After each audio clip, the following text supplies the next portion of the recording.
Thank you. My name is Adan. This is Access to the City, Physical, Economic, Social Inclusion. Before I start, I'd like to just make a quick thank you to the jurors for their time, and family and friends for all their support throughout this process. So it's no secret that urban renewal infrastructure has divided our cities, creating social economic barriers, and it's no secret that Baltimore faces these issues maybe more than any other city. But it was a secret to me growing up in Ellicott City, a suburb of Baltimore, only 11 miles outside of the city. As a kid, my perception of the city was this: driving back and forth on highways for baseball games and immediately leaving. But when I had my first real estate architecture internship, I took the bus to work and got a completely different perception on Route 40, taking me through West Baltimore. What's interesting is that at the time, I had just come back from a study abroad trip to Turkey, studying ancient Greek harbors. And I found myself using the same archaeological mindset to determine where joists used to be, windows used to be, or entire blocks. And it really shocked me that I was using this same perspective on a city that was closer to 200 years old rather than 2,000. So the question was, how could I have missed this? And part of the answer is the white L and black butterfly. It's a statement that's uncomfortable to read and say, but it really highlights the stark racial divide that exists in the city and how that divide falls exactly along the lines of the urban renewal infrastructure.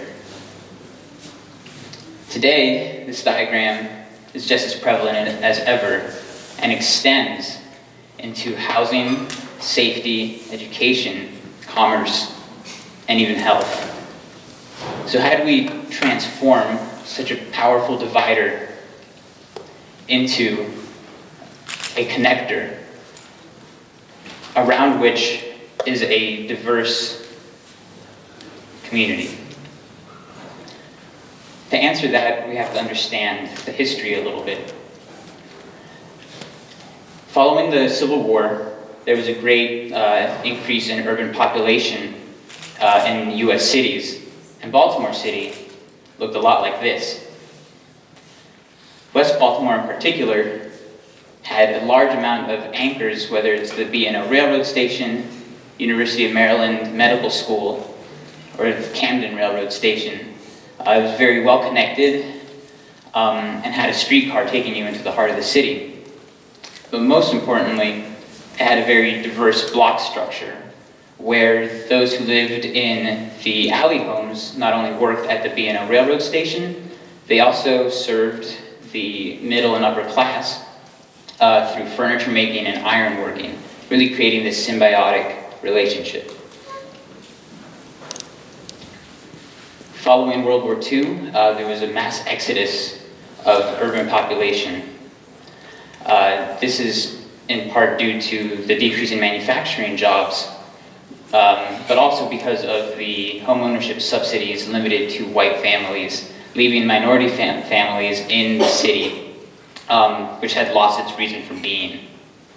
So in Baltimore at this time, you see the implementation of the urban renewal highways, which were designed following the civil rights movement, and really were designed to replace redlining in many ways.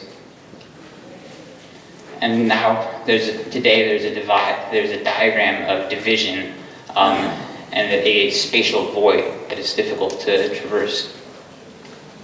Today, population has begun to stabilize, but is doing so in a way that displaces low-income families almost at a 1-to-1 ratio. More importantly, in Baltimore, the areas that are being developed are well connected, leaving areas like West Baltimore, Southwest Baltimore, or Sowebo, with little investment and disconnected. So clearly there's disconnection, displacement, and a lack of a social inclusion and symbiotic relationship as seen in the earlier stages of the community. So to address those three things, we'll take an overview, kind of a drive down the new boulevard, stopping at key intersections, but also take a case study on one of the cross sections, West Lexington Street, in order to study how there can be diversity in the area that goes beyond just economic diversity. But first, we'll kind of walk through some site analysis and transformation. So from an archaeological perspective, you can really see the history here. You can see how Fremont used to come down and connect to Camden, the old train station, some of the historic storefronts, the B&O railroad station. There are plenty of historic landmarks and opportunity for culture that is not found in many neighborhoods. Today, there's also momentum surrounding the Southwest Partnership, a community group of 7 neighborhoods which came together, and the University of Maryland Biopark, which is moving across the boulevard. The design really focuses on key intersections tied together by a spine of green space. These intersections sponsor cross streets at each neighborhood, providing a street hierarchy. A BRT system is added coming along Fremont and connecting to existing bus lanes just east of the highway. Lastly, key landmarks are located at the anchors of these axes. So 2 key transformations are made. One, a continuation of street character, allowing the building to scale down gradually rather than abruptly, and greater diversity of land use, further blurring the boundary. To achieve this, a key move is made, taking the southbound lanes of the highway and moving it just to the west, so with very minimal displacement for the master plan. The one large piece of demolition are the Poe homes, a public housing development built in the 1940s, and its redevelopment actually provides, through choice neighborhood implementation grants, allows there to be funding for the infrastructure improvements as well as the housing in phase 1 to get that amenity in there immediately. So this is new versus old construction, and we end up with a very exciting interactive public space which is focuses on art and science and features 3 anchor institutions which are all located within a mile radius of the new public space.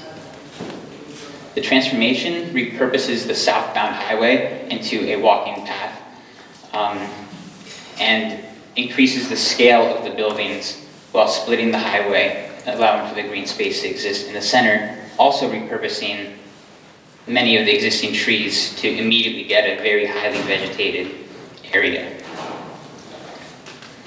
So this public space is very active. The first block, as mentioned, has the University of Maryland Medical Center as its anchor. You have the Community Outreach Center focused on health, a splash pond, a barbecue deck, and a teaching kitchen, which is focused on healthy eating, nutrition, etc. So here you see a view of the splash pond, the repurposed southbound lanes, as well as some of the pavilions which are scattered across the public space. In the center block, Peabody has a music venue which goes underground. There's an outdoor amphitheater and a music maker space at the end, which doubles as a green room for the amphitheater. And here you get that view, and it's a key note is to mention that all the buildings are focused on having a kind of porous, semi-public, almost portico at them. The last block has mica as its anchor, has a makerspace, a little spill-out space for the makerspace, a sculpture park, and the building beyond acts as an interdisciplinary university building for the three anchors to work together and blend art and science. At the end of the promenade is MLK Junior Digital Library, and it really takes this overpass and transforms it into an amenity, bringing in a grocer on the left and a vocational school on the right.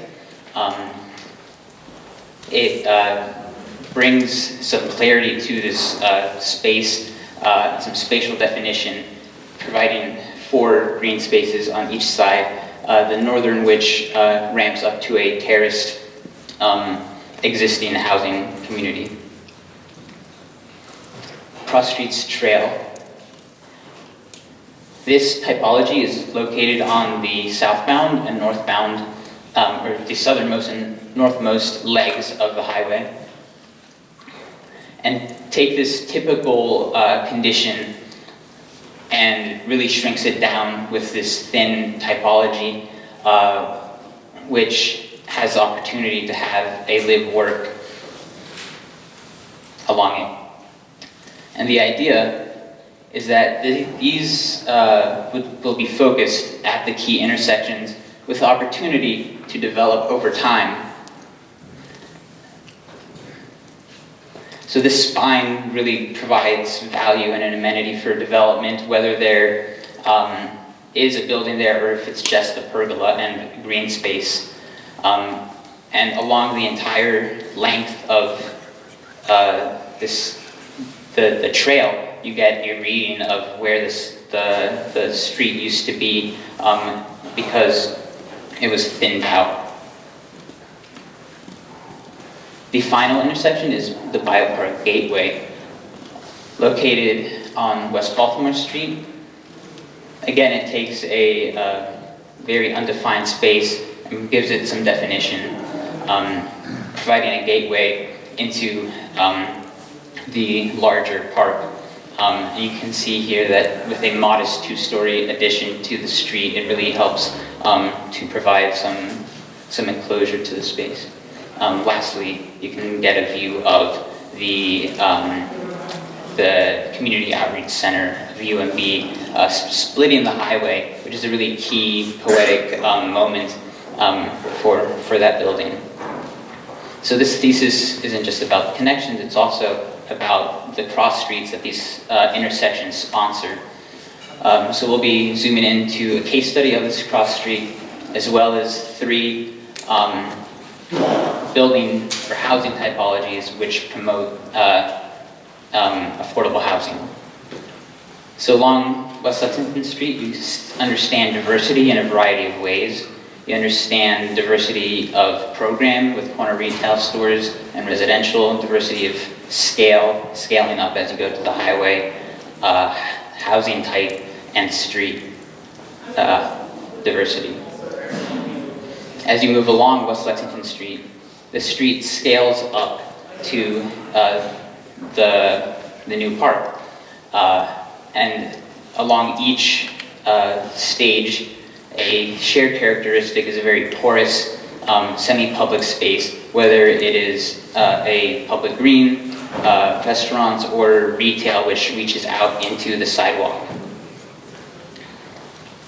The 3 housing typologies which we'll study really focuses on creating permanent affordable housing.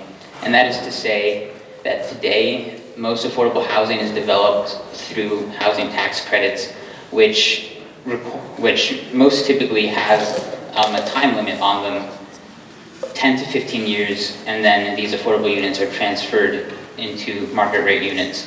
So these typologies really focus on creating permanent affordability in a way that actually is beneficial and improves the market rate units. So the first typology is the multifamily. So here's an example. The corner articulation is meant to celebrate the corner and draw people back into the cross streets. The massing and the facade was developed through a form-based code, which really encourages the breaking down of the masses both along the facade and stepping back towards the residential block. On the interior, there's a diversity of unit size. So 1 bedrooms in 3 sizes and 2 bedrooms in 3 sizes, providing a diversity of option and affordability. And the idea is that the efficient units and the luxury units share a common space on each floor. The second typology is the row house, which provides diversity of location, both in the block and in the building. And the idea is simple. Affordability varies whether you're in a basement unit, the middle unit, or the top unit. And this typical version you see here blown up can actually be reconfigured into a wide variety of configurations, allowing for even more diversity. And like many of the other buildings, there's also a semi-public facade layer, not just a stoop, but an interior front porch. The final housing typology exists on this interior street, providing a key opportunity to have a little bit of a different typology. These walk-up units provide flexibility in the number of bedrooms. They can be transformed from a 2-bedroom, 1-den into a 4-bedroom.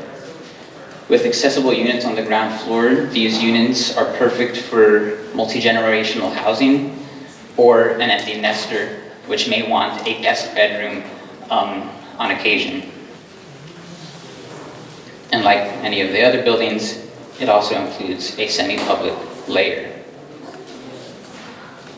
So the development is broken up into 3 pieces, the orange being a public-private development, the blue being the University of Baltimore planned development, and the black being developed by other.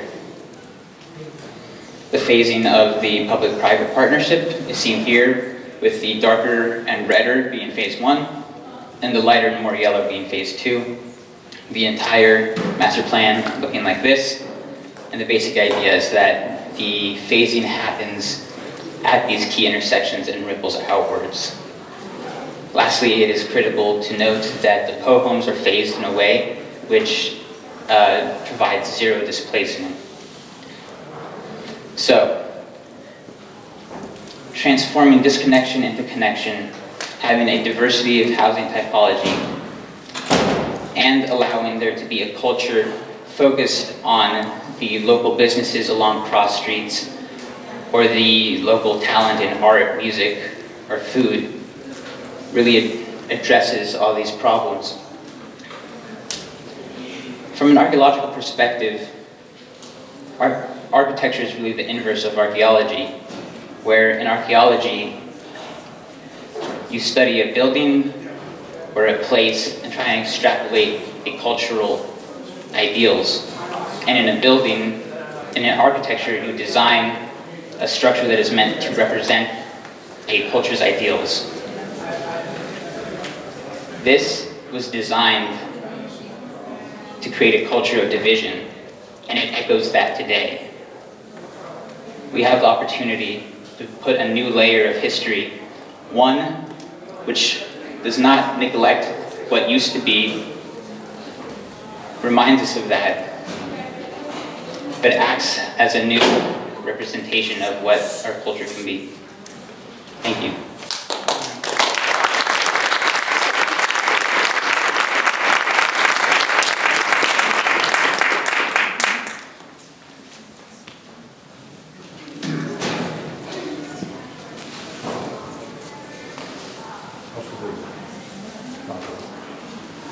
All right, well, nice job.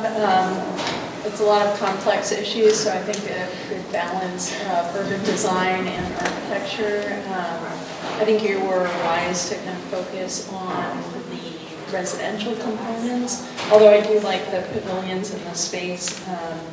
You know, the one thing I would like to see a little bit more evolution of would be the Martin Luther King monument. But that's okay, that can be by others. Yeah, sort of just left as a placeholder, that's fine. Yeah. I do like the, and I think it comes from your focus and your stance, taking an archaeological stance on this, that there are remnants of that. You're not burying the past, that you are leaving it there and kind of recognizing it, letting it have its place, but then reclaiming the place from it. So I think those were done very well. I like bringing in the institutions to occupy that space that are scattered elsewhere, but could probably use a larger footprint in other areas that need some of that institutional presence within them to activate the spaces. I think it's great to think through how, you know, it's hard to take a space that's essentially a large medium, right, and have it programmed and have it in a way that can be occupied and feel okay to be occupied. Because, you know, you have traffic still on either side, you have cross streets crossing at moments. But I think with the placement, the presence of those institutions, I think this would have a really good chance of being a great place that you could occupy. So I think that's well done. I'll let others comment, and then I'll probably come back. Okay, thank you. This is a very challenging project to take on. It's huge, and it's hard to know where to start. And I agree that tackling the residential is pretty interesting. You mentioned that the problem with LIHTC funded housing is that it's gone after a certain number of years, and this was going to solve that problem. I'm wondering how you plan to have it solve that problem. I designed a Hope 6 project once, a public housing project that has mixed income throughout the project, as well as market rate. And we designed each unit to the same standards, and you know, you can't tell and everything. But the only way it worked financially was that HUD paid for 100% of the construction. So the different amounts of rents that were collected only had to pay for maintenance. Yeah. So I'm curious about how Sure, absolutely. So in the short term, the structure of having, for example, a variety of sizes of units really gets these two down to 70–80% of area median income just by purely more efficient space. Obviously, this area would warrant lower AMI, so what is being used is a RAD conversion of the existing public housing units into project-based Section 8 units. So that is helps answer that question of getting to lower AMI in the short term, but it also has that time limit to it. So in the long term, the structure has its limits. It gets affordability down 60, 70, 80% AMI, but doesn't quite reach as low without these project-based Section 8 through the RAD conversion.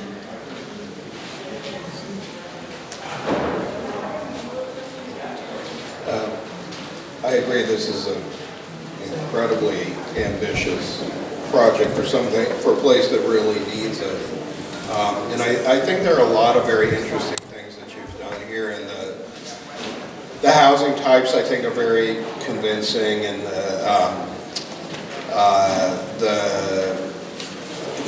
the basic urban design scheme, which is to separate the highway, I think is a good one. But I have one thing that is probably more than a quibble, which is that I think, how wide is this wall to wall here that we're looking at? Is that the 540 feet that was listed somewhere else? It's a little less, so it's probably 20 feet shorter than the 100. So 255 is taken down 20 or 25 feet, and then the green space in the middle is 120 feet. Okay, so I'm kind of wondering about the middle, and whether, I mean, I understand the idea and I actually really like it. I mean, the pavilionized cultural institutions down the middle, but I kind of wonder if they're enough. Whether those really ought to be more like real buildings, you know, maybe at the cross streets that are, yeah, exactly, that are much taller and you could actually live in this park. I'm just a little concerned that it's so far across and the section is so horizontal that your sense of enclosure there will be somewhat missed. Gotcha, I yeah. relate to Commonwealth Avenue size-wise and height-wise, because I think I remember the dimensions of that. I think Com Ave, well, Com Ave, I think, is 200 feet building face to building face, and the green space in the center is 100 feet wide. So then it's very similar. It's similar Yeah. to that, yeah. Thank you, Matt, for pointing that out. Yeah, thank you, Matt. This has Kennedy big dig issues. Yes. And one of my major complaints about Big Dig is that they didn't populate the park with buildings, because they've got all those air rights that they're just wasting. I They don't need all those parks. I do disagree with Ralph a little bit here on that, because I actually think Baltimore's got enough vacant stuff around to build in that it seems to me the amenity here is the public space. And I almost think maybe you have too many doodads in the public space. And at least, are those all pavilions in there? Well, first of all, Adan, this is great. Okay, let me just start by that. It's really beautiful. I'm just sort of wondering, couldn't you have done a little bit more? There's so many places you can, but I have often driven down that road and thought what a potential missed opportunity that was. I always think of Paris when they ran the urban bulldozer lawnmower through Paris, and Haussmann, they made really beautiful boulevards and they capped the end of blocks off and they made new building typologies for the middle class and things. And in Baltimore, the sort of ends of blocks get left open and frayed, and clearly the suburban highway guys were in charge of the radiuses for MLK and stuff. It just was a mess. And I've often thought, gee, if you could really go back and surgically kind of do urban teeth capping on those blocks and figure out how to kind of complete them and make them better.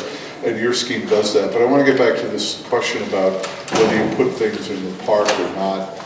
I actually think making it a more contiguous park experience might actually be a better way to go here.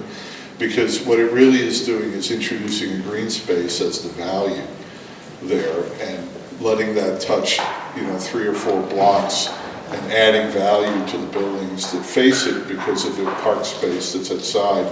And I wonder whether you really need all the pavilions. And Com Ave works beautifully. It's just a green thing. It has the promenade down the middle. It has 2 sets of trees on one side and 2 sets of trees on the other side, and it's a linear park, and it works really well. So that's another thing. I think that what I take away from this is the business of putting, the value in a lot of cities is based upon the quality of the open space. And I think by just putting this really high quality open space in there, you really start to turn that equation around a little bit. And I think that's a really great move to split that street, and to kind of say, well, we're going to treat it like, because there are probably plenty of examples of this where you have high traffic volumes, but by splitting it, you don't notice it as much, right? And that actually works really well. So and I think having the icon building at either ends is probably, to me, sufficient for the sort of eye-catching moment that you would need to have a kind of civic presence for these institutions. The last thing I would say is that I'm really impressed you were able to weave archaeology into this. You were asking me about it. I was wondering how you were going to do it. You said you were going to do it, and I thought, no, he isn't. And then he did. And that's impressive because I know how much you've been sort of dealing with archaeology, it is a very gratifying thing to think that archaeology is something that also pervades other things that we do as designers, which I think is really a great learning thing. But it's very, very impressive. The thing that I'm a little bit, some of the housing facades, the multifamily building I think is quite handsome. The lower scale ones I think are not quite as handsome. They lack a little bit of the kind of ins and outs of bay windows and depths and things that you might want to have to give them a little bit of scale. Baltimore. Well, yeah, I mean, Baltimore, you know, part of the thing too with Baltimore is you have those rows and rows of really flat facades. And I think sometimes it's great and sometimes it isn't. And sometimes I think you need a little bit of relief here to kind of make the building facades better. And to me, I think if you had that cadence of a little more plasticity on those row house facades and bay windows and things like that, it would help the streetscape significantly. One of the things that I really appreciate the space that you're making, Adan, and there's a street that's similar in Tel Aviv, it's Rothschild Boulevard, worth looking up. And in it, thank you. Is that the one? So Rothschild Boulevard in Tel Aviv has the same pattern. It's narrower. There are two things though. One, I think your trees are way undergrowth. If you put them at their full scale, this space would feel really different. And I think they're about half size. So that's something that would change our understanding of that. And what Rothschild Boulevard though also has is spaces for play, spaces like that. It could be an amenity that has a few more kind of informal things, other kinds of things that would activate the space from the people living in those buildings. And so you have the crossing of the city institutions, but also you have the places that people would live in. And there's bike paths and benches, so there's a whole other scale here. It does seem that it is wide enough to explore that maybe some of those institutions like the Peabody Music Center or some of the others might actually have space in it. And it's less, right now this thing is like, wow, we're just going straight to the end. And so there's more pockets of active space and then other kinds of scale that could knit it into the residential community that you're building on the other side. And I would grow those trees a bit. Okay. I think it'll change it a lot. So about the trees, that's a good point that they will grow, it'll drastically change. Right now it's rendered with existing trees. You could get this tomorrow. Oh, really? Yeah. So it might be interesting, since you're showing the idea of the neighborhood developing, of how that landscape would develop too, what the mature landscape would look like and how that would offer, those things coming hand in hand is obviously next month. Yeah, and lastly, to address the kind of pockets of more local people, I think that a lot of these pockets, such as the amphitheater piece, is something that could be used more locally and not a formal production. It could be high schools or middle schools using it, or political rallies or community meetings can just happen here. So what trees on that plan exist? I think the short answer would be that these are new, and yeah, everything else is. And then what happens when you move the highway, when you move the lines? So some of these are new and some of these are old, aren't they? Yes. So again, this line to the top is new, as well as the line right across the street. So this pair of small ones, but everything else is existing. So I would, I think we're probably going to see this in. I mean, we've seen it in all three projects this morning, and these couple ones too. These trees that you guys, I mean, I really do appreciate that these are photographs, are they not? What are we looking at there? The rendering itself? Yeah. It's modeled in Photoshop. But the trees in plan are just copy paste, right? Yeah. So I think a landscape architect would look at that with some degree of horror. Yeah. Because I think that the way you would rather draw those would be as continuous you know, it's like a stand of trees that's 100 feet long, that is not so choppy. And I'm saying that, and I do think it's important, because then we'd understand the space better that you're trying to make. Yeah, absolutely. That's a great point.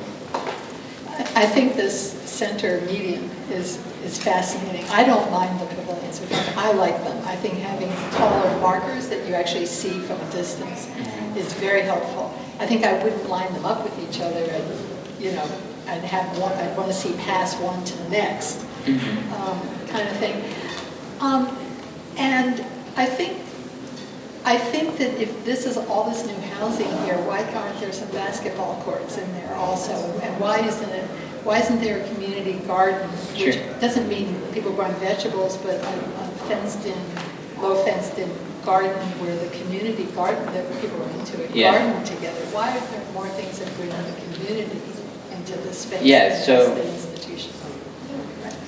Yeah, the rec center is one point, and the idea of the case study of a cross street is that more locally based things can happen on that cross street. And this idea, speaking with Brian, we used the university as an analogy where the architecture school has its community here, does its things, you know people, but you go out into the mall and you don't know what major anyone is. So the cross streets kind of act as the architecture building. You go back the cross street, you have your rec center, you know people there, and then you come out into a space where you're more blended. That's a very atomized, you know, little nodes of community, as opposed to a free-form median here that is the center of the entire community, and that different people go to for different reasons and meet each other. I would program this with as many things that would bring people out of those buildings into this space. Let them freely associate and not have to go to a rec center over here.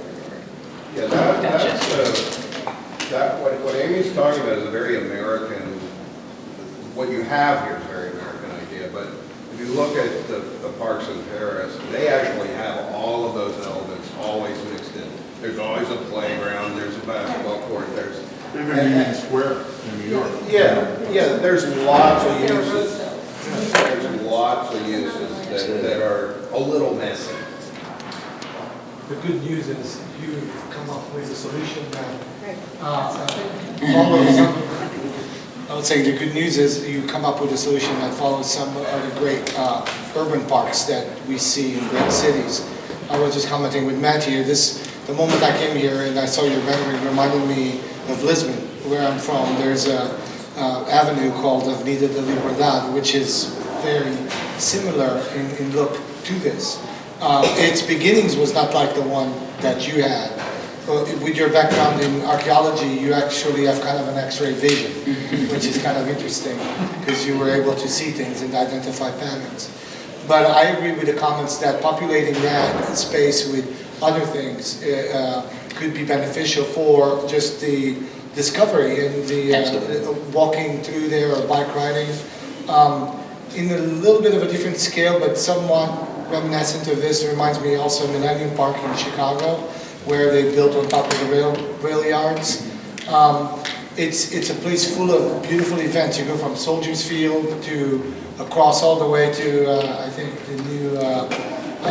the new stage down at the very end, sculpture parks and so forth. So beautiful Thesis. Nice presentation. I would program the park, but I wouldn't make big buildings that want more continuous view of it. I think programming is really important there, and that's what you would do anyhow. I think the spatial sense of this thing, having some kind of being able to see the whole thing would be good.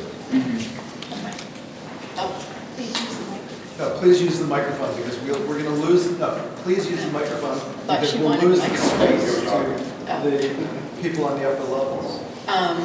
Beautiful project. I think you took on a really challenging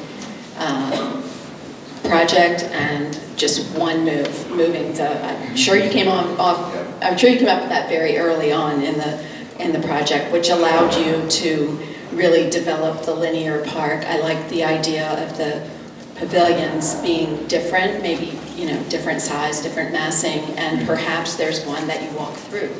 Or perhaps there's one that is a bridge over at one of the critical intersections that you walk through. I think Amy's point about really activating this space as not just a series of events, but just really breathing through between these two walls. And you got to make it really easy for people to cross the street safely. And that's a challenge because this was a highway and it moved cars quickly. And now you really want people to kind of flow back and forth. But beautiful project, and there was so much content in your presentation up here that there wasn't room for on the wall, in particular your housing types. Really amazing that you were able to go that far with those and design some nice buildings also. So. Just one last thing, a level of detail that I would probably appreciate, and probably you didn't have time to do it, would be to actually show some sort of different paving on the transverse roads that cross this, so that this actually looks like a unified pedestrian. Cars would be allowed there, but the moment you put the wheels on it, you know you are on pedestrian area, not on vehicle. Yeah, you're right. That was the thought. There's little lines there. It shows up. It shows up in this drawing. But yeah, you're right. You get half the battle if you get parallel parking and fairly modest radii at the curbs. If you're at 15 foot or less radii and you have parallel parking in almost, Fifth Avenue in New York has asphalt and asphalt streets and concrete sidewalks, and but it's very walkable because of the physical dimensions of things. So maybe you could do that. I think this goes in the category of infrastructure that we were talking a little bit yesterday about really getting architects to be much more aggressive about, these kinds of things. What is amazing to me, having done these kinds of projects, is that the number of streets where there are incredibly high volumes of traffic, but are actually reasonable places to hang out in. I would be very surprised if MLK carried more traffic than Connecticut Avenue in DC. And in Connecticut and Porter is 40,000 average daily trips, which is a very high number, and yet it's extremely walkable and it's a nice environment and things like that. So if it was at that level, I would be surprised. Alan Jacobs' book on the great streets and boulevards and things talks about traffic volumes, and he shows all these streets that have huge volumes of traffic, like Parisian boulevards, but actually are wonderful places to be in because it's the design of the thing. It's not the number, it's not the amount of cars, it's how they're managed and how the intersections are made, the crosswalks and the public spaces defined, and all those sorts of things. And I think that you clearly have a good handle on those things, from the buildings all the way down to those kinds of details. It's impressive. Are these streets parked, or is it just kind of There's no question. Are these streets parked, or are you carving out areas in some places for parallel parking, or how did you? So the new configuration has 4 lanes going north, 4 lanes going south, and my thought is that during rush hour you can have all 8 open, and then off hours you can park, and yeah. Who knows what's happening with autonomous vehicles and things like that. Right, that's what we're trying. So I usually don't say this, but I think a couple of things that I would encourage you to do before you put this in a portfolio is do the cross streets in the paving. I think that's a great idea.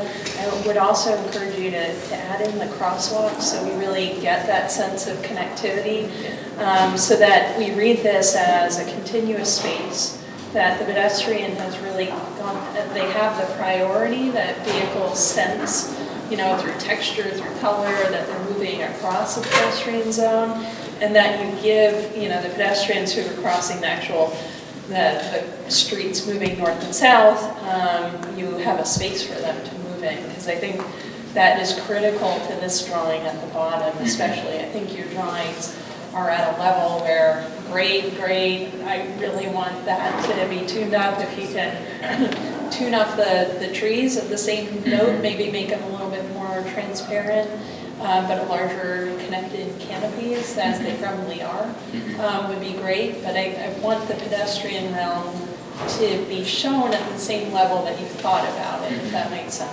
Also, this goes for a number of people, I'm not just picking on you, but spell check. We need to get the spelling corrected here.